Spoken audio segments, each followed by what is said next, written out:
आज हम बात करेंगे एक ऐसे पुस्तक के बारे में जिसका कि नाम है कर्मभूमि। और ये महान लेखक, महान उपन्यासकार प्रेमचंद द्वारा लिखित है। और प्रेमचंद इतने महान उपन्यासकार क्यों हैं? एक उपन्यास मैंने बहुत दिनों बाद ये उठाया कि मैं इसे पढ़ डालूं। हालांकि बहुत लंबा वक्त मैंने लिया इसे पढ़ने में, लेकिन प्रेमचंद को पढ़ना हर बार इतना सुखमय होता है। सुखमय से अधिक ये आत्म संशोधन का, आत्मचिंतन, पूरे उपन्यास, जब तक मैं उपन्यास पढ़ रहा था तब तक मैं आत्मचिंतन में ही रहा। और सबसे विशेष बात प्रेमचंद की यही है जो उन्हें सबसे अलग और सबसे खास बनाता है कि वो सिर्फ लेखक नहीं है, उनके पास एक जीवन दर्शन है। और वो एक ऐसा जीवन दर्शन है जो कि 1000 साल पहले भी कारगर था और आज भी कारगर है और आगे भी कारगर रहे। जैसे बुद्ध जो है वो आज भी कारगर है, पहले भी कारगर थे और जब तक सूरज चांद रहेगा तब तक कारगर रहेंगे, क्योंकि उन्होंने मानव सभ्यता की एक ऐसी बात खोज निकाली जिसको कि दुख कहते हैं, और फिर उसके निवारण का जो भी निवारण के जो भी उपाय है उन्होंने बताया। तो बुद्ध इस तरह से कालजयी हो जाते हैं, उसी तरह से प्रेमचंद भी कालजयी है। उपन्यास के जरिए मैं इस विषय पे ज़्यादा रोशनी डालने की कोशिश करता हूँ कि क्यों मैं इन बातों को यहाँ रख रहा हूँ। सबसे पहले कर्मभूमि नाम से ही ऐसा प्रतीत होता है कि ये कर्मों की बात है। हर व्यक्ति का कर्म कैसे तय होता है और हर व्यक्ति अपने कर्मों को किस प्रकार से परिष्कृत करता है, किस तरह से उसे जांचता है, उसे और सुंदर करता है और बेहतर करता है, इस बारे में प्रेमचंद पूरे उपन्यास में सारे पात्रों को लेकर, स्त्री और पुरुष पात्रों को लेकर यही स्थापित करने की कोशिश करते हैं। और सबसे सुंदर बात यह है कि जब आप इस उपन्यास को पढ़ेंगे तो आपको ऐसा महसूस होगा कि कहीं ये जो उहापोह है, ये जो एक द्वंद्व है, यह जो एक प्रश्न है हमारे भीतर जिसका उत्तर हम तलाशना चाहते हैं, वो तब भी प्रेमचंद का जो पात्र है वो तलाशना चाह रहा है, चाहे वो स्त्री पात्र हो या फिर पुरुष पात्र हो। जैसे बात करते हैं अमरकांत, जो इस पूरे उपन्यास का सबसे प्रमुख नायक कह सकते हैं, या फिर स्त्री में इस उपन्यास के सबसे प्रमुख नायिका जिसे कह सकते हैं सुखदा, जो उसकी पत्नी है।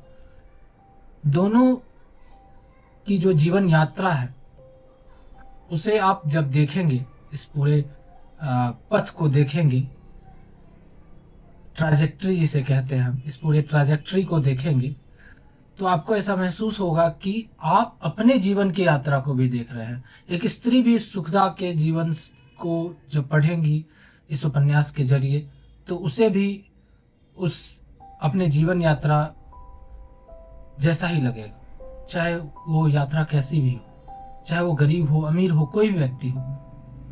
तो कर्म की धुरी पर खड़ा कर वो सभी पात्रों को रचते हैं, गढ़ते हैं। कहानी जो है वो गुलाम भारत की है और उस गुलामी में हमारा क्या कर्तव्य होना चाहिए उसकी बात करते हैं प्रेमचंद।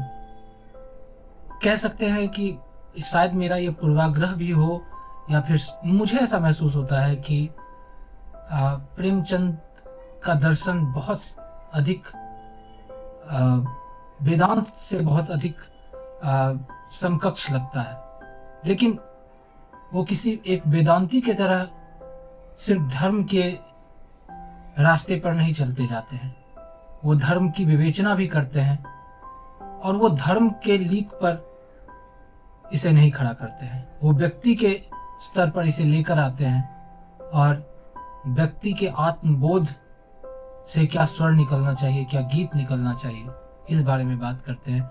और जो गांधी जी कहते थे कि हर व्यक्ति जब अपने उत्सर्ग के बारे में सोचेगा, हर व्यक्ति जब समाज के उत्सर्ग के बारे में सोचेगा, जब उन व्यक्तियों में द्वंद्व समाप्त होगा, जब स्त्री पुरुष में द्वंद्व समाप्त होगा, जब जाति जाति में द्वंद्व समाप्त होगा, तभी हमारा उत्सर्ग हो सकता है, हमारा उत्थान हो सकता है, हमारा उत्कर्ष हो सकता है। इसी की बात पूरे उपन्यास में प्रेमचंद कहते हैं।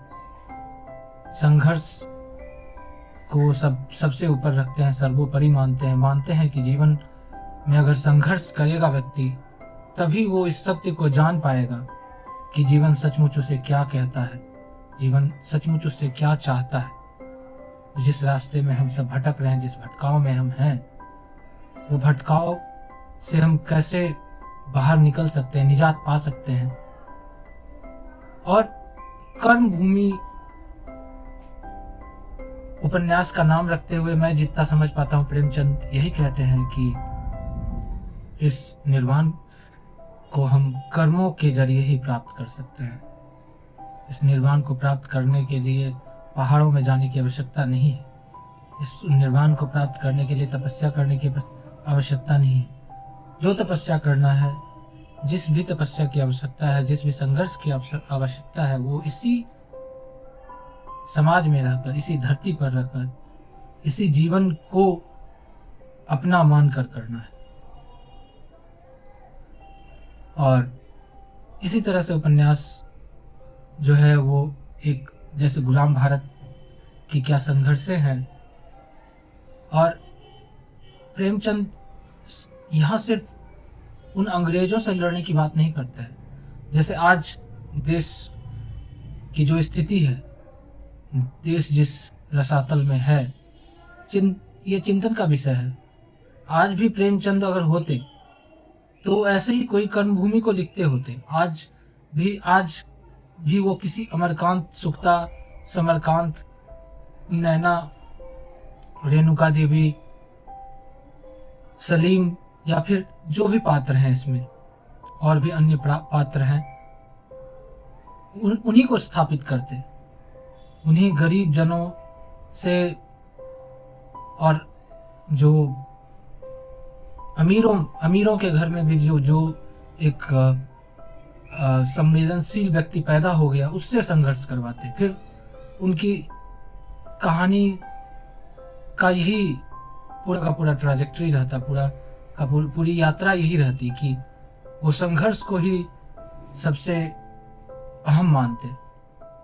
और आज भी उनकी लड़ाई यही रहती कि देश, समाज, राष्ट्र, विश्व में जो हो रहा है, जो ऐसी ताकतें जो अपने आप को ऐसा समझती है कि वही सबसे ऊपर है, वो सब कुछ कुचल सकती है, उससे संघर्ष की भावना वो व्यक्ति में जगाने की कोशिश करते हैं। तो कर्मभूमि अपने आप में एक ऐसा उपन्यास मैं मानता हूँ जो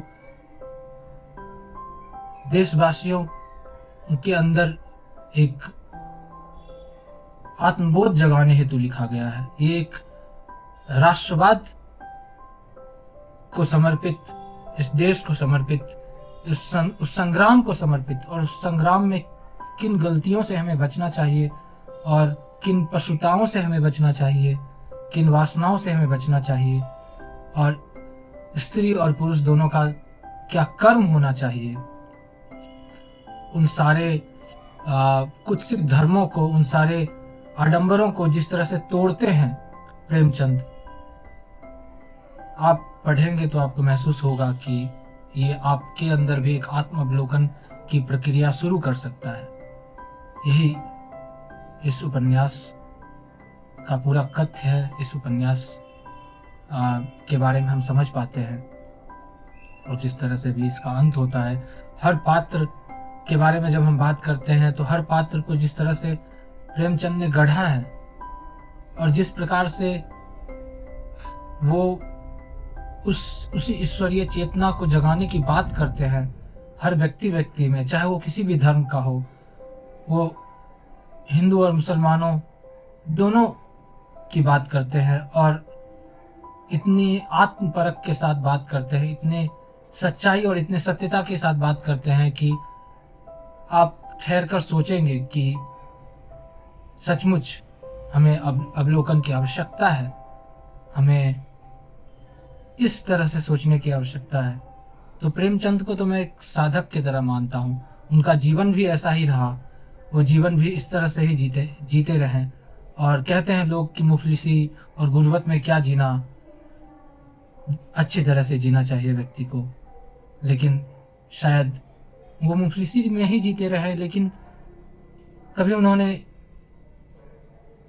ये नहीं कहा कि वो दुःख में हैं। शायद मुझे लगता है कि क्योंकि वो कर्म करते रहें, और हम कैसे भी घर में पैदा हों, कैसे भी समाज में पैदा हों, हमारी ज़िम्मेदारी है कि हम अपना कर्म करें और बेहतर कर्म करें, और ऐसा कर्म करें कि हम जिस समाज में पैदा हुए हैं, जिस कौम में पैदा हुए हैं, उसके बेहतरी के बारे में सोचें। जब मैं कम समाज या कौम की बात करता हूँ तो मैं किसी धर्म की बात नहीं करता हूँ, क्योंकि आज जो धर्म का पूरा प्रारूप है, आज जो देश का पूरा प्रारूप है, आज जो समाज का पूरा प्रारूप है, आज जो जाति जाति का मतलब मैं कास्ट की बात नहीं करता हूँ, जाति मतलब मैं मनुष्य जाति की बात मैं कर रहा हूँ। उसका जो पूरा प्रारूप बन चुका है वो बहुत ही भ्रामक है। जो ये एल्गोरिदम गेम चल रहा, आज अगर प्रेमचंद होते तो इस एल्गोरिदम गेम को वो ज़रूर निरस्त करते और कहते कि शायद हम बहुत ही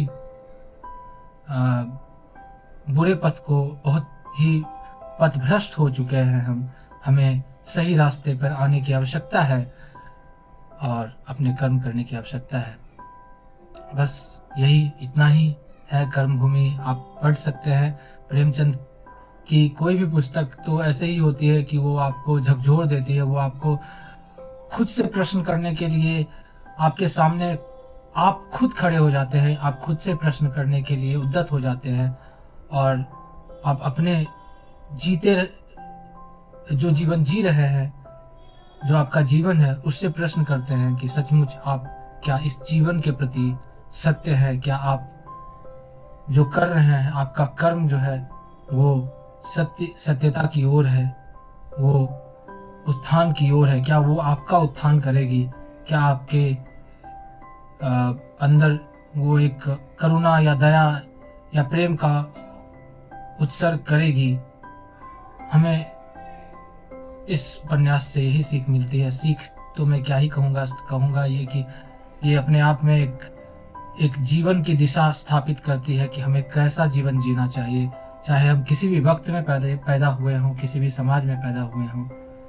ये हमारे लिए कारगर है। बस इतना ही।